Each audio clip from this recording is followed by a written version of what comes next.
one more drink that I haven't talked about yet. Another soda? Man. Sort of. Oh. Sort of a soda? Sort of a soda. You ever heard of radium? Like the element? Mm-hmm.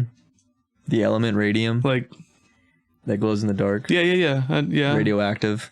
Okay. Yeah. That was cancerous, like cancerous. Deadly. Yeah. I mean, it's not that bad though. Radium isn't like one of the worst. It's pretty, yeah. Tritium would be worse. Yeah. Like cesium, even cesium would be worse. Like, yeah. But there's, yeah. So radium is still pretty bad though. I mean, radium's for sure. pretty bad. They depends on what isotope. It in 1898. Okay. Makes sense. Sounds about right. Actually, the whole story behind that's pretty interesting too. This was the initial discovery of radium? The initial discovery of radium was in 1898. The miraculous glowing metal. Okay. And basically, this radium was put into a drink that sold almost 500,000 bottles in like 5 years. A drink? Called Radithor. Radithor? Radithor. This is a real thing that happened. Like R-A-D? R-A-D-I-T-H-O-R. Radithor. Like Radithor. Like Thor? Like the god of thunder and radium. Yeah. Like drink this and you're gonna die. Basically, it's what I mean. Like, and it was marketed as a medicine. Man, that's brilliant. Like the medicinal industry has just been killing people from the start, right? Like, so they started putting this. They started Radithor. I can't get over this name, dude. Bro. This is a real name. Radithor. It's insane. Radium comes out. They start putting it into everything. Toothpaste, everything. It's like a gimmicky kind of health. Sure, because it glows, right? Like a new discovery. It's like super, like a sweet, kind of like how you have today. You have like these kind of gimmicky, like, it's the idea of playing with a glow stick, life hacking sort of. You know, like prebiotic health. Soda. Like 20 years from now, we're gonna find out it's like cancerous. It's gonna kill us all. Or or it doesn't do anything. I don't know. Yeah. Well, it's made from root extracts, I believe. The prebiotic. The something like that. Yeah. So this guy William J.A. Bailey. William J.A. Bailey was a salesman. Bill Bailey. A quack. No doubt. A liar. With a history of fraud. Yeah. Sounds about right. Lots of run-ins with the law. Apt description. For murder. Despite all of this, Bailey established Bailey Radium Laboratories. In 1918, he introduced his biggest commercial success, Radithor. Radithor was marketed as a miracle tonic, promising increased energy, relief from ailments, and overall improved health. It was advertised as a cure for the living dead and perpetual sunshine. I bet if you used enough of it, it might be. Maybe. It might animate the dead, Yeah. Good Lord. The idea was that the radioactive elements would stimulate the body's cells, as radiation was then seen as a health booster rather than a deadly hazard. Yeah, right? Because you think it's radioactive. Oh, it's active. Oh, good. That'll help. Yeah. The product was distilled water infused with salts of radium-226 and radium-228. Radium-226 and Each 228. bottle was priced at $1. What's the radioactivity of 226 and 228? Really small bottles were $1, which was like super expensive back then. Each of those bottles contained at least 1 microcurie of radium. I don't know how much a microcurie is, but I know that that's like named after the person who discovered. Yeah, Marie Curie. Marie Curie, yeah. Yeah. A dangerous amount if consumed regularly. Wow, it appeared just like Madame regular Curie. water. I'm sorry, I don't know. I don't remember. If I think it's Marie. I think Marie and Pierre or something like that. Yeah, I think that's right.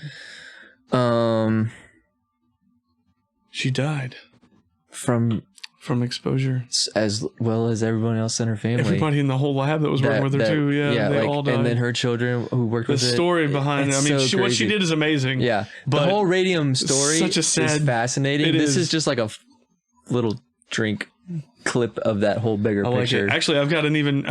Speaking of radium, they used it also in. Did you hear about this? Maybe. Have you, where they used it in factories? Yes. For the women would use it for. I don't remember all the details. Give it to me. So About that? Yeah. They used it a lot for the World War. Yes, they it was during the war. They would paint like the watch dials. That's what it was. They were painting. words, Yes, yeah. And these girls were literally putting it in their mouth, like twirling the paintbrushes. Yeah, and using that's what it was. The daily. paintbrushes. The paintbrushes. Yeah. They were dipping these paintbrushes in it, and they were taught to do it that way to get the point. Their jaws fell off. Yeah. It's nuts, man. Like that's. There's a movie about it. There was a whole lawsuit, like a whole. Yeah. That was like one of the first class action lawsuits, wasn't it? I think it might have been. I think it was the first. Yeah, I think it was the first class action lawsuit. Was this Radium Girls is the name? Yeah, of the Radium movie, Girls. Yeah. That sounds. I haven't seen it, but I do want to watch it. Yeah, looks really good. I haven't seen it either. I used to watch a lot of documentaries, man. I just don't have the time. I don't think anymore, it's a documentary. I think it's like a a fictional. Sure, but it's based on history. factual events. Yeah. Which a lot of those you have to go and look up because what are the facts that they based it on? You know. True. So this guy. Do you find anything about radium 224, 226, or 226, 228? 226 and 228. The units of measure of radioactivity. It's kind of complicated, actually. Okay, well then look for let's see, what's a good one to go by for like accumulated detriment? You would think micrograms. So this is a measurement.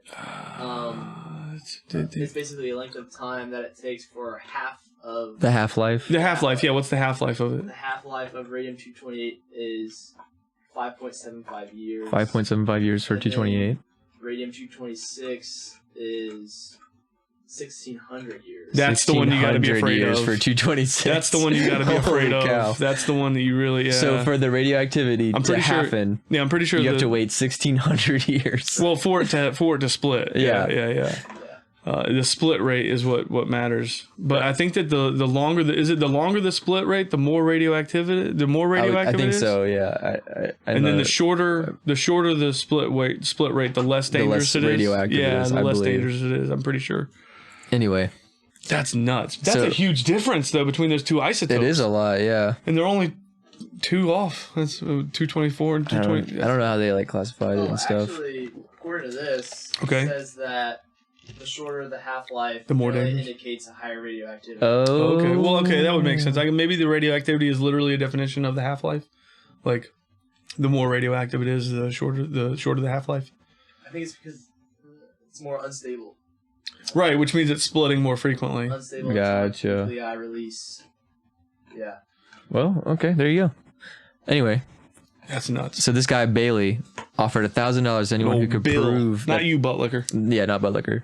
The product contained less than the stated amount of radium. So he was like, if you can prove that there's less radium in here than I say there is, I'll give you $1,000. And no one ever did. His company sold they would have. over 400,000 bottles between 25 and 1930. Good Lord. Of soda with radium. It wasn't actually carbonated, so it's not like a soda, but it's like a juice drink. It's like a health drink. Tonic water. It's carbonated. Yeah, I think so. Tonic water's carbonated. Yeah. So then there's this guy, Ebenezer Byers. He was a wealthy socialite. You know this is an old story. Yeah. Ebenezer Byers. Where have all these names gone, you know? Ebenezer? Yeah. I don't know, man. A classic. You can get a Ben every now and then. Yeah. Former amateur golf champion, industrialist. At 47, he injured his arm falling from a train. His physiotherapist, Charles Moyer, recommended Radithor. So Byers took the medicine and he averaged 3 bottles a day for 2 years. 3 bottles a day? And he was spending a ton of money buying it. Dang, bro. Because the pharmacy or whatever his doctor was, that office was paid. Radithor, would basically like pay them to prescribe this stuff. Jesus. And he... But that's 1,480 bottles? Yeah. Over 1,000 for sure. He was so enthusiastic about it that he extolled Radithor's virtues, gave cases to his friends, and even fed some to his horses. Oh my gosh. Well, the horses probably handled it a little bit better, I would imagine. Yeah, he felt invigorated and toned up, perceiving like a comeback. But in 1930, things took a horrifying turn. Yeah, that's usually how it goes with radio. His teeth started falling out, yeah. That's usually the first thing to go. Yeah. exposed bone. Once he started losing his teeth, he was like, you know what? Maybe I should stop drinking this. But it was way too late because Let's just keep drinking it. Radium is like similar to calcium and how it like deposits in your bones. Builds up. Yeah. Which is why your teeth go first, because they're bone. And it continuously emits damaging alpha particles internally. Alpha particles are weak externally. They are incredibly destructive inside the body. That's nuts. So he starts getting this headache and this jaw pain. Yeah. Very similar to the Radium Girls. Good Lord. And then in September 1931, attorney Robert Heiner Wynn visited Byers to interview him when reported that Byers could hardly speak, his head swathed in bandages. He'd undergone 2 operations where his whole upper jaw, except 2 front teeth and most of his lower jaw, had been removed. His upper jaw. Yeah. Wynn described the remaining bone tissue of his body as slowly disintegrating, with holes actually forming in his skull. Jaw. He's getting holes. Upper jaw. Holes this portion. In his skull. And lower jaw. That's what they mean, I think. Yeah. Right? Upper jaw, lower jaw? Yeah. Okay. This dude's getting holes in his skull from this Radithor. Yeah. So did the Radium Girls, I think, right? Yeah, some of them. I think so, yeah. He died in 1932. I mean, it makes you almost wish you were dead at that point. Like, yeah. You start losing It's like abscessing his brains. Just. An estimated 36 micrograms of radium. Take me out to pasture. Remained in his bones. The fatal dose is 2 micrograms. And he had 36 in his body when he died. Decades later, in 1965, his remains were exhumed for study. They were still dangerously radioactive, measuring more than twice than what was expected based on his reported consumption. They dug up his body. And now the people that have dug up the body, they probably were exposed? Yeah, probably. Unreal!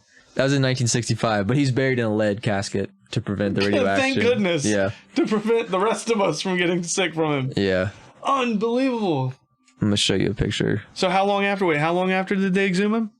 In 1965, he died in 1932. So 33 years. Extremely, because 1600 half-life, I mean. Yeah, well, the 228, right? Yeah.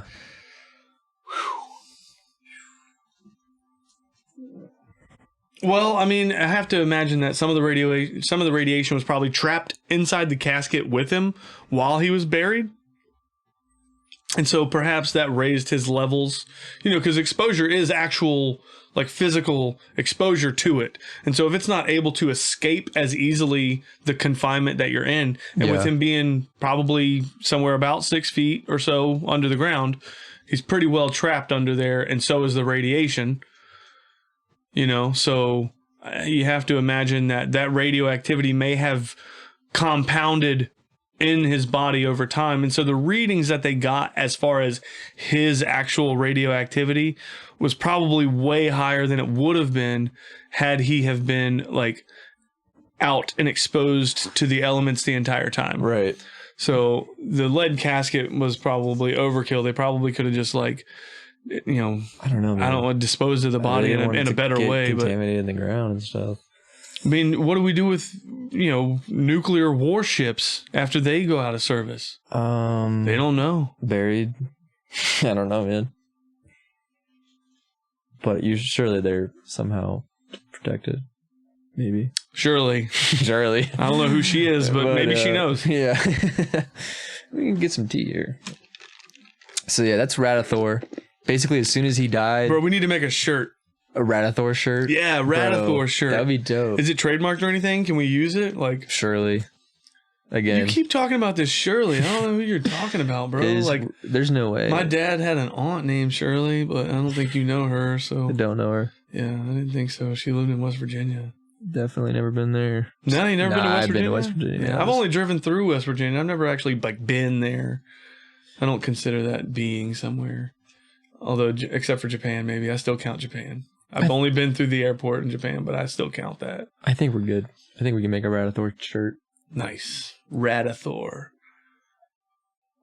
Drink it till your heart explodes. Drink it till your jaw falls off. Oh my god. Radithor, till your jaw drops off. Yes. It'll make your jaws drop. It'll make your jaw drop. Jaw-droppingly good soda. That's gotta happen, dude. Bro, I kind of want to remake this soda. See if we can match the flavor. But It was just water. And make it glow. It tasted like water. Really? Yeah. Well, I guess, okay, yeah. I don't know what radium tastes like. My information says. Yeah, I don't know what radium tastes like, but if it just tasted like water, bro, we should go for it, man. We can just make a label and put it on water. We could. Radithor. Water that makes your jaw drop. Oh man, I don't know if I feel right doing that though. I'm kind of completely against the bottled water industry thing. Like, yeah, I can't stand for that. That's all this funny. But the funny t-shirt's video. Gotta happen. I really, yeah, I think the t-shirt needs to happen, man. Gotta make a website though. Oh, jaw-droppingly good soda. That's it right there.